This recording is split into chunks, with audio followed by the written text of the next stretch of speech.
And now it's time for Bum Reviews with Chester A. Bum. Tonight's review, Godzilla. Oh my god, this is the greatest movie I've ever seen in my life! There's this guy called Breaking Malcolm's dad, and he's upset because his wife was killed by a monster fart. So years later, his son grows up and starts a family with the good-acting Olsen sister? No, not that one. No, not that one. Yes, the one you didn't even know existed. But the son has to go to bail out Breaking Malcolm's dad because he keeps getting arrested. But he convinces his son that the monster fart is what destroyed their old home. So they travel to their old home, but they're picked up by the Japanese police. And instead of taking this man who suspects there's a monster to jail, they take him to the monster. Hey, does it mean if I keep looking for a mountain of heroin, someone will eventually take me to it? Don't burst my bubble, let me dream. So they reveal that all this time those tremors and earthquakes were actually the Cloverfield Monster! Yeah, I'm sure he has a confusing Japanese name I can't pronounce, that's why I'm calling him the Cloverfield Monster! So the Cloverfield Monster gets loose and kills Breaking Malcolm's dad? And the son is like, Father, how could this happen? You were in all the trailers. It's because they put "and" in front of my name. What? In a monster movie, anytime somebody has "and" in the credits, it always means they're going to die. But you're not dead. Watch me.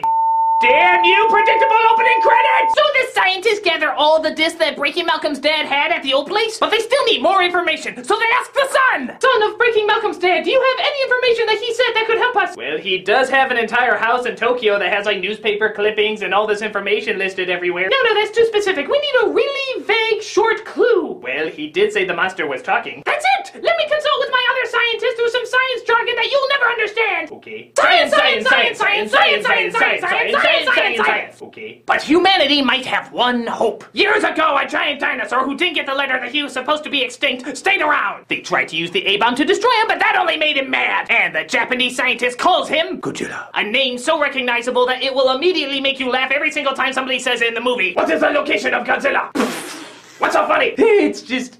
I don't know. So as the Cloverfield Monster is destroying one of the Hawaiian Islands? The one filled with kids that just stare blankly at something with no emotion when something big and bad is happening? Monster. Godzilla finally arises from the ocean! Tons of people are being drowned just from him stepping up! Every footstep he takes practically blows up something! He lets out his trademark awesome scream! And then it cuts to the aftermath. Oh? Yeah, we don't see him fighting or doing anything cool, we just sort of see the after effect of him fighting and doing all the cool stuff.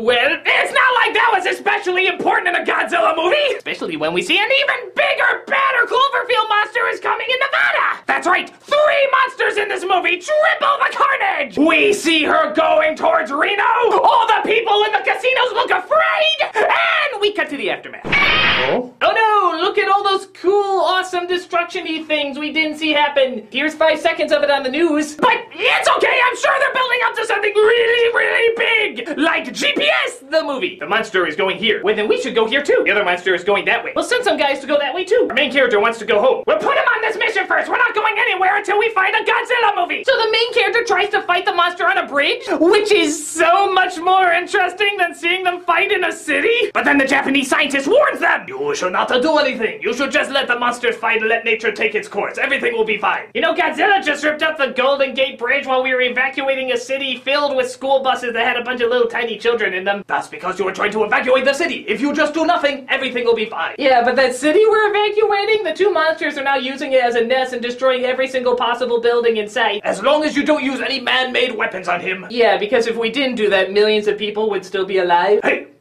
If you want to make an omelet, you're a terrible person. I know. So Godzilla finally meets up with the 2 Cloverfield monsters. They stare each other down getting ready to fight. And this time, they don't cut to the aftermath. They cut to something totally different. People trying to figure out how to destroy the monsters. Because clearly we haven't seen enough of that yet. You know, I never liked those Godzilla movies where you see him destroying stuff, breathing fire, and fighting other monsters. I always said they should throw in panning to a bunch of people talking about how they're gonna stop the incredible thing that's happening off screen. They should rename this movie People Yelling at Each Other and Godzilla, maybe. But Godzilla gets exhausted from all the not action going on, so he falls to the ground and our main character is like, by God, I feel so bad for a character that's gotten even less screen time than my father. Oh yeah, sure, you really did. No, yeah, I believe it. The first reboot of Godzilla in so many years, I bet you really did. Whatever, I'm gonna do the thing all these movies do, gonna get myself in trouble with the other monster, and then you're gonna save me at the last minute. Deal? And I don't give a crap. So in the last few minutes, we finally get some monster fighting in this movie? All shot at night, in the dark, with a bunch of smoke where it's really hard to see? And Godzilla does 5 cool moves, and then falls over dead again. Whatever, I have some Olsen ass to find. So our main character is reunited with his family. Godzilla gets up to go into the ocean, and the headline reads, Godzilla, our savior? Well, of course our savior! What kind of savior wouldn't drown thousands of people in Hawaii or kill dozens more on the Golden Gate Bridge? It's what Jesus-Zilla would do. So, if you like Godzilla movies with little to no Godzilla in it, then this movie is for you! What do you say, Godzilla? Quiet or I'll team you up with Matthew Broderick again! This is just a wee bone saying, change! You got change! Oh, come on, help a guy out, will ya? Come on, change! Come on, I promise you'll see more of him in the sequel! I even hear Cthulhu has a 2-second cameo.